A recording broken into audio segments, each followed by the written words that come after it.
मंगलम भगवान विष्णु मंगलम माधवो माधवत्तो माधवो माधवरे सर्वस्वरजे सर्वनित्य सर्वकाले सोमानो श्री सोमस्तु श्री सोमस्तु श्री श्री सर्वसोमस्तु श्री वर्षाय नमः श्री श्री सरस्वताय नमः ओम नमो भगवते वासुदेवाय नमः श्री श्री जगन्नाथाय नमः श्री श्री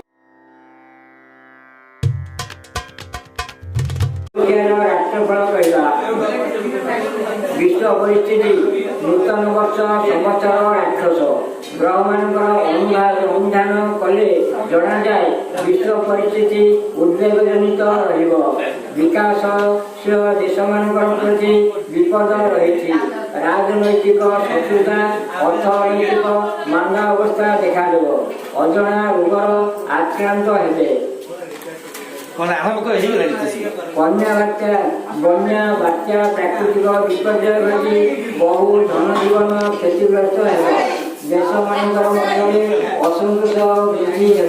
भारत में एक अजना भूताणु प्रभाव विस्तार कर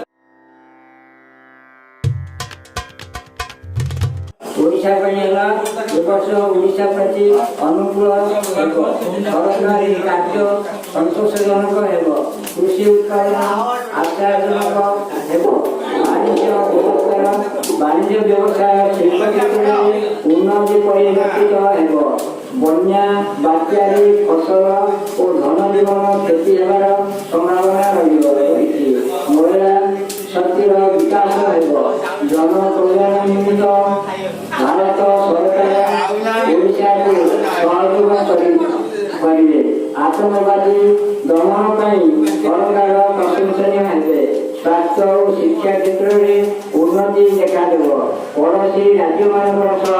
उत्तम संपर्क स्थापन हो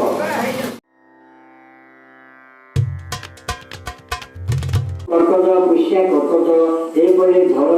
धरणे पुत्र संपत्ति अश्लेषा कर्कट मघा सिंह पुराफालु सिंह रसा कृष्णपक्ष दिवस किंवा शुक्लपक्ष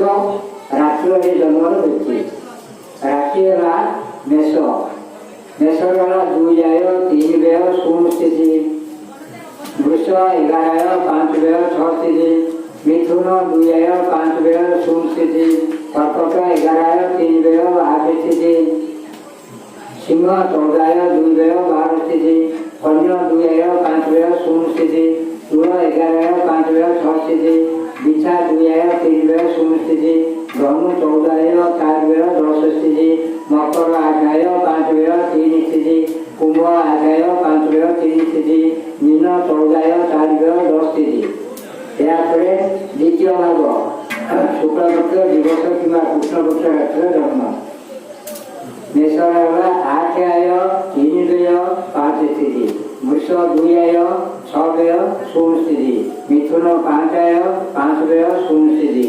14 आय कर्कट 14 आय 4 व्यय 10 स्थिति सिंह 2 आय 3 व्यय 0 स्थिति कन्या 5 आय 5 व्यय 0 स्थिति तुला 2 आय 6 व्यय 0 स्थिति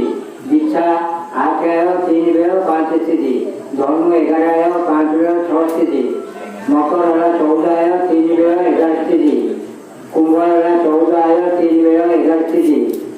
मीन 11 आय 5 व्यय 6 स्थिति